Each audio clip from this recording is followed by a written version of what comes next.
हाँ जी, नमस्कार सबको, राधे राधे। ऑनलाइन क्लास में एक बार फिर आपका स्वागत। आज हम कक्षा 9 विषय गणित, इसमें अध्याय 6 रेखाएं और कोण, जिसमें हम समांतर और तिर्यक रेखा, इसके पहले वाली जो क्लास थी उसमें हमने समांतर रेखा, प्रतिच्छेदी रेखा और तिर्यक रेखा, इसके बारे में अध्ययन किया था। और उसी के आगे हम आज कुछ और जानकारी करेंगे। तो सबसे पहले देखो समांतर और तिर्यक रेखा। आप इस डायग्राम को देख रहे हैं। डायग्राम में आप देखो M और N, ये दोनों एक दूसरे के समांतर रेखाएं हैं, जिसको L रेखा क्या कर रही है, प्रतिच्छेद कर रही है। तो ये L रेखा इसमें क्या हो गई, तिर्यक रेखा है। यानी रेखा M और N तो क्या हो गई, समांतर रेखाएं हो गई एक दूसरे के, जिसको क्या है कि रेखा L प्रतिच्छेद कर रही है। तो ये क्या है, इसकी तिर्यक रेखा है। इस दौरान जब समांतर रेखा को कोई तिर्यक रेखा प्रतिच्छेद करती है तो कुल 8 कोणों का निर्माण होता है। 8 कोण में देखो, कोण 1, 2, 3, 4, 5, 6, 7 और 8। ठीक है। अब ये जो कुल 8 कोण बने हैं, इन कोणों में जैसे सबसे पहले आता है संगत कोण। अब संगत कोण में अब जैसे कोण 1 है, अब कोण 1 जिस तरह से ये बना हुआ, तो कोण 1 का संगत क्या हो गया, कोण 5 हो जाएगा। यानी कोण 1 का संगत कोण 5 हो गया। इसी तरह से हम ये तिर्यक रेखा के एक ही ओर है, तिर्यक रेखा के एक ही ओर बने संगत कोण। इसी तरह से हम जैसे यहाँ पे हमने ऊपर को ऊपर के साथ में देखा है, यानी कोण 1 को कोण 5 के साथ में देख रहे हैं, तो ये इसका संगत हो गया।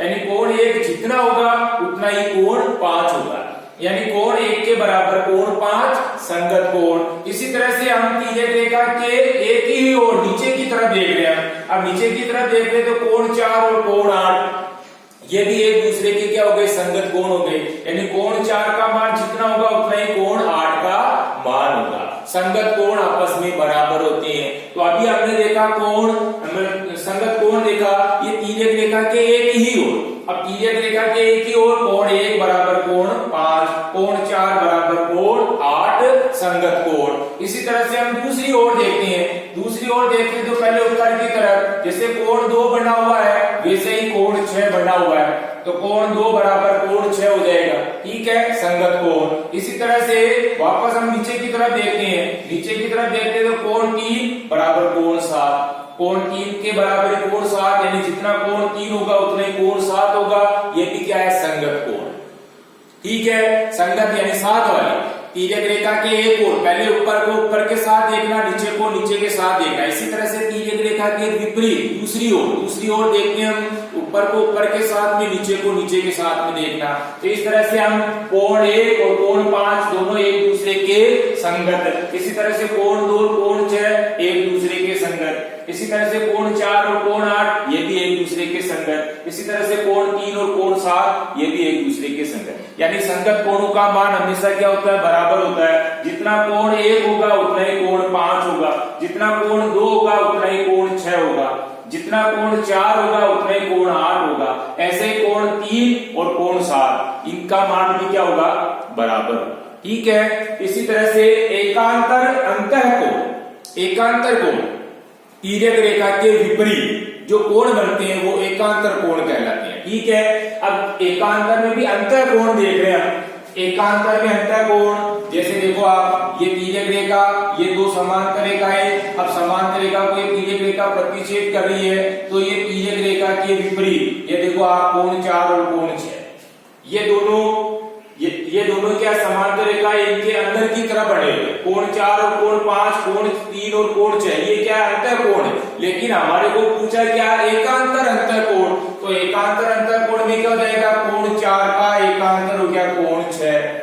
ये देखो आप, अंतर कोण में तो कोण 4 और कोण 6, लेकिन एकांतर अंतर कोण जितना कोण 4 होगा उतना ही कोण 6 होगा। यानी कोण अगर 4 60 डिग्री का, तो कोण 6 भी क्या होगा, 60 डिग्री का ही होगा। ठीक है। इसी तरह से हम देखें कोण 3 और कोण 5 ये भी एकांतर अंतः कोण है। ठीक है। यानी यहाँ पे हम जैसे कोण 3 का मान अगर माना कि 120 डिग्री है, तो कोण 5 का मान भी क्या होगा, 120 डिग्री ही होगा। तो एकांतर अंतः कोण, यानी अंतः कोण का मतलब जो समांतर रेखाओं के अंदर की तरफ बने हुए। ठीक है। लेकिन एकांतर अंतःकोण, इसका मतलब एकांतर यानी विपरीत, तिर्यक रेखा के विपरीत जो कोण बनते हैं वे एकांतर कोण कहलाते हैं। और ये देखो आप जेड नुमा आकृति में होंगे, ये देखो जेड बन रहा है, तो जेड बन रहा है, जहां भी इस तरह से जेड नुमा आकृति बन जाती है इसका मतलब ये है कि वे एकांतर कोण। अब जेड चाहे इस तरह से जेड बने और चाहे अपन इसको यूं देके उल्टा इस तरह से भी ये जेड बनता है, ठीक है ना। इसका मतलब ये है कि ये एकांतर कोण, और एकांतर कोण भी क्या है, बराबर होते हैं एक दूसरे के, ठीक है। लेकिन हमारा यहाँ पर क्या एकांतर अंतःकोण का, तो एकांतर अंतःकोण में कोण 4 और कोण 6, कोण 4 और कोण 6, यानी कोण 4 जितना होगा उतना ही कोण 6 होगा। इसी तरह से कोण 3 और कोण 5, यानी ये जितना डिग्री का होगा उतने कोण 5 भी उतने डिग्री का होगा, ठीक है। उसके बाद में आता है जैसे एकांतर बाह्य कोण।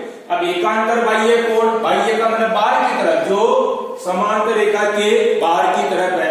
अब यहां हम देखते हैं जैसे कोण 1 और इधर से कोण 7, एकांतर बाह्य कोण यानी एकांतर विपरीत, तिर्यक रेखा के विपरीत बने लेकिन बाहर की तरफ है, तो कोण 1 और कोण 7, यानी कोण 1 जितने डिग्री का होगा उतना ही कोण 7। इसी तरह से कोण 2 और इधर से कोण 8, ये भी क्या है, जितना कोण 2 बनेगा उतने कोण 8, यानी इन दोनों का मान क्या होगा, एक दूसरे के बराबर होगा। तो बाहर की तरफ एकांतर में भी हम बाहर की तरफ देखेंगे तो कोण 1 और कोण 7 ये दोनों एकांतर बाह्य कोण है। इसी तरह से कोण 2 और कोण 8 ये भी एक दूसरे के बाह्य कोण है लेकिन एकांतर बाह्य, ठीक है। जितना कोण 1 का मान उतना ही कोण 7 का मान, जितना कोण 2 का मान उतना ही कोण 8 का मान, ठीक है। इस तरह से हमने एकांतर बाह्य कोण देखा। अब उसके बाद में तिर्यक रेखा के एक ही ओर के अंतःकोण। अब तिर्यक रेखा के एक ही ओर के अंतःकोण, ये तिर्यक रेखा और तिर्यक रेखा के एक ही ओर यानी इधर की तरफ, यानी कोण 4 और इधर से कोण 5, ये अंतःकोण हो गया। इसी तरह से कोण 3 और ये कोण 6, ये भी क्या हो गया, तिर्यक रेखा के एक ही ओर के अंतःकोण हो गए। तो कोण 4 कोण 5, इसी तरह से कोण 3 और कोण 6, ये क्या होंगे, तिर्यक रेखा के एक ही ओर बने अंतःकोण। इसी तरह से तिर्यक रेखा के एक ही ओर के बाह्य कोण, तो ये तिर्यक रेखा, इसके बाह्य की तरफ देखना अपने को बाहर, यानी कोण 1 और इधर से कोण 8, इधर से कोण 2 और इधर से कोण 7, तो तिर्यक रेखा के एक ही ओर बने बाह्य कोण। तो बाहर की तरफ हो गया कोण 1 और कोण 8 और इसी तरह से कोण 2 और कोण 7। इसके बाद में हम देखते हैं बाह्य कोण। अब बाहर की तरफ यानी तिर्यक रेखा के जब दो समांतर रेखा को तिर्यक रेखा काटती है तो इससे कुल 8 कोण बने, 8 कोण बने।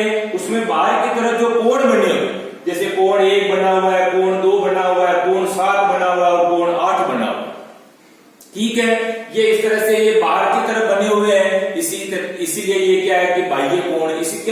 इसके बाद में जैसे अंतःकोण आता है, अंतःकोण में यानी 4 कोण क्या हो गए, बाह्य हो गए और 4 इसी तरह से क्या होंगे अंदर की तरफ यानी अंतःकोण। कोण 4 कोण 3 कोण 6 कोण 5 या कोण 3 4 5 और 6 ये क्या है अंतःकोण हो गए, ठीक है। बाहर की तरफ बने हुए कोण कौन से हो गए, कोण 1 कोण 2 कोण 7 और कोण 8। इसी तरह से अंतःकोण कोण 3 कोण 4 कोण 5 और कोण 6 ये क्या है अंदर की तरफ बने हुए कोण और ये बाहर की तरफ बने हुए कोण, ठीक है। अब जैसे हमारे को प्रश्न पूछ लेते हैं कि दो समांतर रेखाएं जिसको तिर्यक रेखा प्रतिच्छेद कर रही है उसमें कुल इस तरह से 8 कोण बने हुए हैं। अब 8 कोण में जैसे हमारे को दे दिया कोण 1 का मान 120 डिग्री है, कोण 1 का मान कितना है 120 डिग्री है और शेष कोण ज्ञात करिए, ये इस तरह से प्रश्न दे दिया। तो अब हम क्या करेंगे, कोण 1 का सम्मुख कोण, देखो कोण 1 का सम्मुख कौन सा हो गया, कोण 3 यानी आमने सामने के कोण क्या होते हैं बराबर होते हैं। तो कोण 1 जितना होगा उतना ही कोण 3 ये भी कितना हो गया 120। वापस कोण 3 का एकांतर कोण 5 हो रहा है तो ये 120 का, तो ये भी क्या होगा 120 डिग्री, यानी यहाँ 120 डिग्री है तो यहाँ भी क्या हो गया 120। वापस कोण 5 का सम्मुख कोण 7 ये अगर 120 डिग्री का तो ये भी कितना होगा 120 डिग्री का हो जाएगा, ठीक है। वापस देखो आप कोण 1 का मान कितना दिया हुआ 120 डिग्री, तो कोण 1 के सम्मुख है कोण 3, कोण 1 बराबर कोण 3 120 डिग्री सम्मुख कोण। उसके बाद कोण 3 और कोण 5 3 बराबर कोण 5, यानी कोण 5 भी कितना 120 डिग्री। एकांतर कोण 3 और कोण 5 एकांतर कोण, लेकिन कोण 3 बराबर कोण 5 कितना 120 डिग्री। एकांतर कोण भी आपस में बराबर। इसी तरह से कोण 5 बराबर कोण 7, यानी कोण 5 120 डिग्री का, तो कोण 7 भी 120 डिग्री का। क्यों? कारण में ये हो जाएगा, ये इसका सम्मुख कोण है। ठीक है, यानी आमने सामने के कोण बराबर, इसी तरह से एकांतर कोण बराबर। इसी तरह से अब कोण 2 देखें हम, तो कोण 2 क्या है, ये एक सरल रेखा, और इस सरल रेखा के ऊपर एक कोण तो ये हो गया, एक कोण ये हो गया, तो कोण 1 और कोण 2 क्या हो गया, रेखिक कोण युग्म हो गया।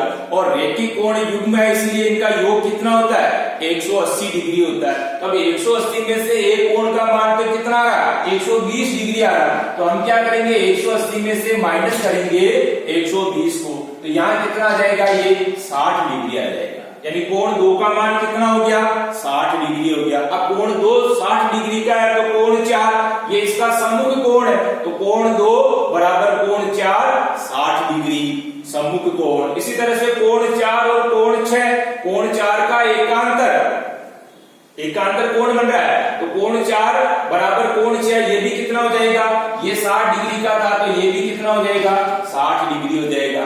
कोण 4 बराबर कोण 6 60 डिग्री एकांतर कोण। वापस कोण 6 और कोण 8, कोण 6 कितना है 60 डिग्री का, तो कोण 8 भी कितना होगा 60 डिग्री, कारण सम्मुख कोण। तो कोण 6 बराबर कोण 8 सम्मुख कोण 60 डिग्री। इस तरह से हम क्या है सारे कोण ज्ञात कर सकते हैं। यानी किसी भी जगह हमारे को एक कोण दे देते हैं और बाकी शेष कोण जो अगर हमारे को ज्ञात करने के लिए दे देते हैं, तो हमारे को क्या है कि थोड़ा सा ये चीज ध्यान में होना जरूरी है। ठीक है, किसी भी जगह अगर जैसे कोण 3 का मान दे दिया 120 डिग्री, शेष कोण ज्ञात करिए, तो हम क्या इस तरह से निकाल सकते हैं। ठीक है, अभी हमारे को कोण 1 का मान कितना दिया हुआ था 120 डिग्री का, कोण 1 का मान 120 डिग्री है, तो कोण 3 कोण 5 कोण 7 ये भी कितना होगा 120 डिग्री का। उसके बाद में कोण 2 ज्ञात करना है, तो कोण 2 कैसे निकालेंगे 180 में से माइनस 120 करेंगे 60 डिग्री, कारण क्या हो गया रेखिक कोण युग्म। ठीक है, अब कोण 2 का मान अगर 60 डिग्री है, तो कोण 4 कोण 6 कोण 8 ये भी कितना होगा 60 डिग्री का होगा। ठीक है, कारण भी हमारे को साथ साथ लिखना पड़ेगा कि ये एकांतर कोण है कि सम्मुख कोण है या रेखिक कोण युग्म। ठीक है, अब इस तरह से आपको क्या करना है, इसी तरीके से आपको जैसे ये डायग्राम बनाना है, ऐसे 1 2 3 4 5 6 7 8 इसी तरह से कोण लिखना। समांतर रेखाएं एन और एल इसकी तिर्यक रेखा होगी। ठीक है, अब आपको क्या है कि जैसे कोण 3 का मान कितना दिया हुआ है, कोण 3 बराबर 120 डिग्री है, तो अपने को क्या करना है सभी कोण ज्ञात करो, यानी अपने को सभी कोणों का मान ज्ञात करना है। ठीक है, सभी कोण का मान ज्ञात करो, ये आज का आपको HW के रूप में। ठीक है, HW में क्या करेंगे हम, कोण 3 बराबर 120 डिग्री है, तो सभी कोण का मान ज्ञात करो। आपको कोण 3 का मान दिया हुआ 120 डिग्री, अब इसके अलावा जो सारे कोण बचे 7 कोण बच रहे हैं आपके। ठीक है, तो 7 ही कोण का मान हमको जिस तरह से भी मैंने बताया वैसे ही हमारे को लिख करके HW की कॉपी में पहले वीडियो देखना अच्छी तरीके से, उसके बाद आपको क्या करना है जिस तरह से अभी मैंने ये प्रश्न बताया वैसे आपको उसको हल करने की कोशिश करेंगे। कारण भी लिखना, ये कोण इतने डिग्री का बराबर है, तो कारण में हम लिखेंगे कारण बराबर क्यों है, एकांतर कोण है सम्मुख कोण है या रेखिक कोण युग्म है। ठीक है, कारण को लिख करके हमारे को जिस तरह से मैंने अभी उत्तर बताया आपको वैसे आपको हल करना। ठीक है, धन्यवाद, राधे राधे, जय श्री कृष्णा।